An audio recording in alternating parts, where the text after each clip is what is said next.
El Sermón del Monte, volumen 1, por Martyn Lloyd-Jones.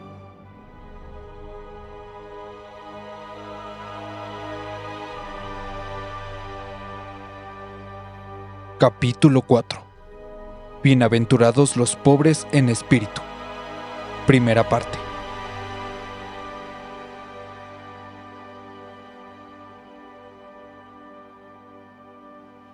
Entramos ahora en el estudio de la primera de las bienaventuranzas. Bienaventurados los pobres en espíritu, porque de ellos es el reino de los cielos. Como indiqué en el estudio precedente, no sorprende que sea esta la primera, porque obviamente es, como veremos, la clave de todo lo que sigue. En estas bienaventuranzas hay, sin lugar a dudas, un orden bien definido. Nuestro Señor no las pronunció en el orden en que están al azar o por casualidad. Hay en ellas lo que podremos llamar una secuencia espiritual lógica. Esta primera bienaventuranza debe necesariamente ser la primera simplemente porque sin ella no hay acceso al reino de los cielos, o al reino de Dios. No hay nadie en el reino de Dios que no sea pobre en espíritu. Es la característica fundamental del cristiano y del ciudadano del reino de los cielos, y todas las otras características son en un sentido la consecuencia de esta. Al explicarla veremos que significa un vacío en tanto que las otras son una manifestación de plenitud. No podemos ser llenados hasta que no estemos vacíos. No se puede llenar con vino nuevo una vasija que todavía conserva algo de vino viejo, hasta que el vino viejo haya sido derramado. Esta, pues, es una de esas afirmaciones que nos recuerdan que tiene que haber un vacío antes de que algo se pueda llenar. Siempre hay estos dos aspectos en el Evangelio. Hay un derribar y un levantar. Recuerden las palabras del anciano Simeón respecto a nuestro Señor y Salvador cuando lo sostuvo en brazos. Dijo: «Este está puesto para caída y levantamiento de muchos». La caída está antes que el levantamiento. Es parte esencial del Evangelio que antes de la conversión debe haber la convicción. El Evangelio de Cristo condena antes de liberar. Esto es algo muy fundamental. Si prefieren que lo diga en una forma más teológica y doctrinal, diría que no hay afirmación más perfecta de la doctrina de la justificación por fe que esta bienaventuranza. Bienaventurados son los pobres en espíritu, porque de ellos es el reino de los cielos. Bien pues, este es el fundamento de todo lo demás.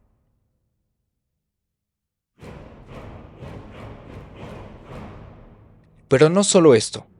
Es obviamente una prueba muy a fondo para cada uno de nosotros, no solo al enfrentarnos con nosotros mismos, sino sobre todo cuando nos enfrentamos con el mensaje completo del Sermón del Monte. El caso es que condena de inmediato a cualquier idea del Sermón del Monte que lo vea como algo que ustedes y yo podemos hacer por nosotros mismos, algo que ustedes y yo podemos llevar a cabo. Niega esto desde el primer instante. Al comienzo mismo encontramos una condenación tan obvia de todos estos puntos de vista que vimos antes, que lo consideran como una ley nueva o como algo que introduce un reino entre los hombres. Ahora ya no se oyen tanto estas ideas, pero siguen existiendo y fueron muy populares a comienzo de siglo. Se hablaba entonces de introducir el reino y siempre se utilizaba como texto el Sermón del Monte. Consideraban que el sermón era algo que podía ponerse en práctica. Hay que predicarlo y luego los hombres pasan de inmediato a ponerlo en práctica. Pero esta idea no solo es peligrosa, sino que es una negación absoluta del sermón mismo, el cual comienza con esta proposición fundamental de ser pobres en espíritu. El Sermón del Monte, en otras palabras, viene a decirnos: hay una montaña que tienen que escalar, a cuya cima tienen que ascender, y lo primero que tienen que tener en cuenta al contemplar esta montaña que se les dice que escalen es que no pueden conseguirlo, que son completamente incapaces de ello por sí mismos, y que cualquier intento de conseguirlo con sus propias fuerzas es prueba positiva de que no lo entendieron. Desde el primer momento condena el punto de vista que lo considera como un programa de acción que el hombre ha de poner en práctica de inmediato.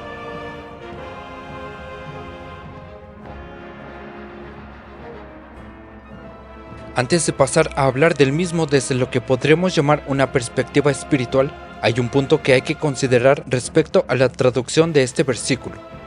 Hay quienes dicen que deberíamos leerlo en la siguiente forma: bienaventurados en espíritu son los pobres. Alegan en sostén de tal versión el pasaje paralelo de Lucas 6:20, donde se lee: bienaventurados vosotros los pobres, sin mención ninguna de pobres en espíritu. Lo consideran por ello como un encomio de la pobreza. Pero esta idea es completamente errónea. La Biblia nunca enseña que la pobreza sea algo bueno.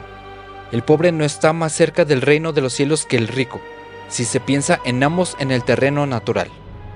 No hay mérito ni ventaja ninguna en ser pobre. La pobreza no garantiza la espiritualidad. Sin duda, pues, que el pasaje no puede significar eso. Y si se considera todo el pasaje de Lucas 6, me parece que está bien claro que nuestro Señor también ahí habló de pobres en el sentido de no estar poseídos por el espíritu mundano. Pobres en el sentido, si quieren, de no confiar en las riquezas.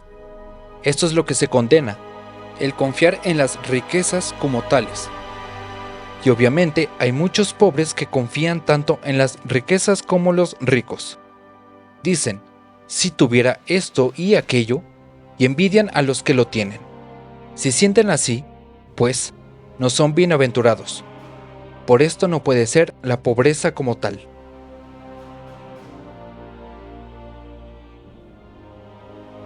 He querido subrayar este punto porque la mayoría de los comentaristas católicos y sus imitadores en la iglesia anglicana les gusta interpretar este versículo en este sentido. Lo consideran como la autoridad bíblica en la que se basa la pobreza voluntaria. Su santo patrón es Francisco de Asís. A él y a quienes son como él, los consideran como a los únicos que se conforman a esta bienaventuranza. Dicen que se refiere a los que han abrazado voluntariamente la pobreza. El ya difunto obispo Gore, en su libro acerca del Sermón del Monte, enseña esto con toda claridad. Es la interpretación católica típica de esta afirmación concreta, pero es obvio, por las razones expuestas, que violenta a las Escrituras.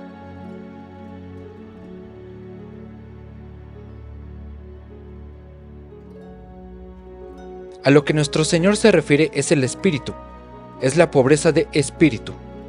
En otras palabras, es en última instancia la actitud del hombre para consigo mismo. Esto es lo que importa, no el que sea rico o pobre. En esto tenemos una ilustración perfecta de uno de esos principios generales que dejamos establecidos antes, cuando dijimos que estas bienaventuranzas indican con una claridad única la diferencia total y esencial entre el hombre natural y el cristiano. Vimos que hay una división bien clara entre estos dos reinos: el reino de Dios y el reino de este mundo, el hombre cristiano y el hombre natural. Una distinción y división completas y absolutas. Pues bien, no hay quizá afirmación que subraye y ponga de relieve esa diferencia mejor que este: bienaventurados los pobres en espíritu. Permítame mostrarles el contraste. Se trata de algo que no solamente el mundo no admira, lo desprecia. No es posible encontrar una antítesis mayor al espíritu y visión mundanos que la que hallamos en este versículo. Cuando insiste el mundo en la creencia en la independencia de uno mismo, en la confianza en uno mismo. Su literatura no dice otra cosa.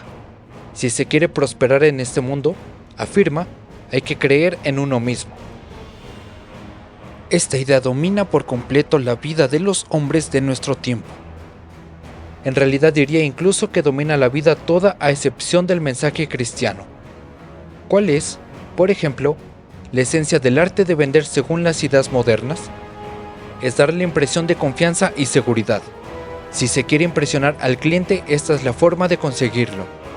La misma idea prevalece y se pone en práctica en los demás campos de actividad. Si se quiere tener éxito en una profesión, lo importante es dar la impresión de ser una persona de éxito, de modo que se dé a entender que uno es una persona de más éxito que lo que en realidad se es, y la gente diga: este es el tipo de persona al que hay que acudir. Este es el principio que rige la vida actual. creer en sí mismo, darse cuenta de la fuerza innata que hay en uno y hacer que todo el mundo lo vea. Confianza en sí mismo, seguridad, depender de sí mismo. Como consecuencia de esto, los hombres creen que si viven según esta convicción pueden introducir el reino. En esto se basa la asunción fatal de que solo con leyes aprobadas por la Cámara de Diputados se puede producir una sociedad perfecta. Por todas partes vemos esa trágica confianza en el poder de la educación y de la ciencia como tales para salvar al hombre, para transformarlo y convertirlo en ser humano honesto.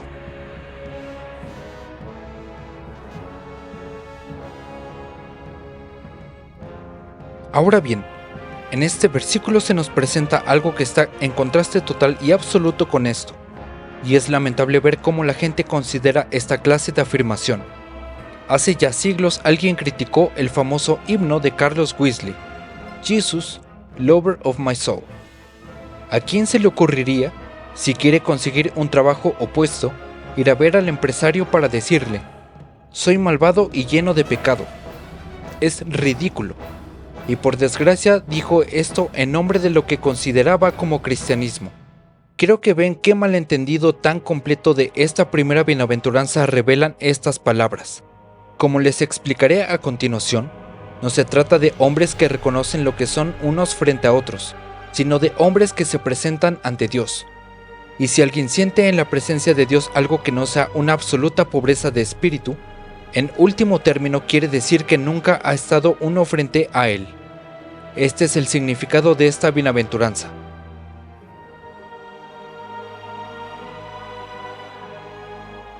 Pero ni siquiera en la iglesia de hoy tiene muy buen nombre esta bienaventuranza. Esto tenía presente cuando lamenté antes el contraste sorprendente y obvio entre la iglesia de hoy y la de épocas pasadas, sobre todo en la época puritana. Nada hay tan no cristiano en la iglesia de hoy como este hablar necio acerca de la personalidad. ¿Se han dado cuenta de esto? De esta tendencia a hablar acerca de la personalidad por parte de los oradores y a emplear expresiones como ¿qué personalidad tan estupenda tiene este hombre? A propósito, es lamentable ver la forma en que los que así hablan tienen de definir la personalidad.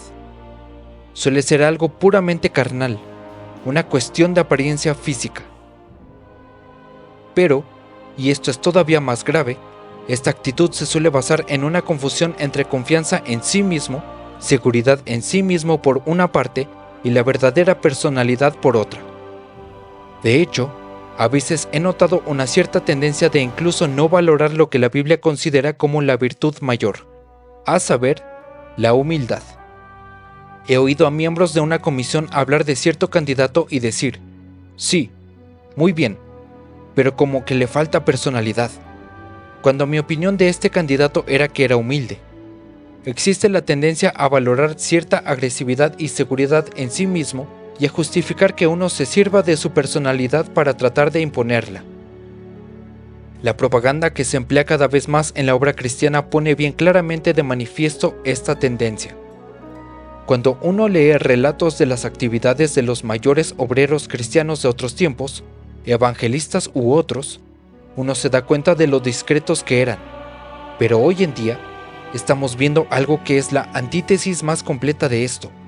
Se emplean con profusión anuncios y fotografías.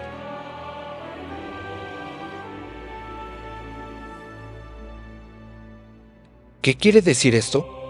No nos predicamos a nosotros mismos, dice Pablo, sino a Jesucristo como a Señor. Cuando fue a Corinto, nos dice, fue con debilidad y mucho temor y temblor. No subió al púlpito con confianza y seguridad en sí mismo para dar la impresión de una gran personalidad. Antes bien, la gente decía de él, su presencia corporal es débil y la palabra menospreciable. ¿Cuánto nos apartamos de la verdad y pautas de las Escrituras? ¡Qué pena! ¿Cómo permite la Iglesia que el mundo y sus métodos influyan y rijan sus ideas y vida?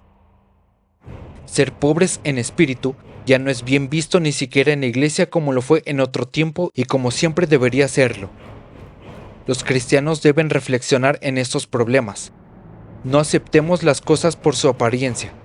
Evitemos sobre todo que la psicología del mundo se apodere de nosotros y caigamos en la cuenta desde el primer momento de que estamos hablando de un reino completamente distinto de todo lo que pertenece a este mundo corrupto.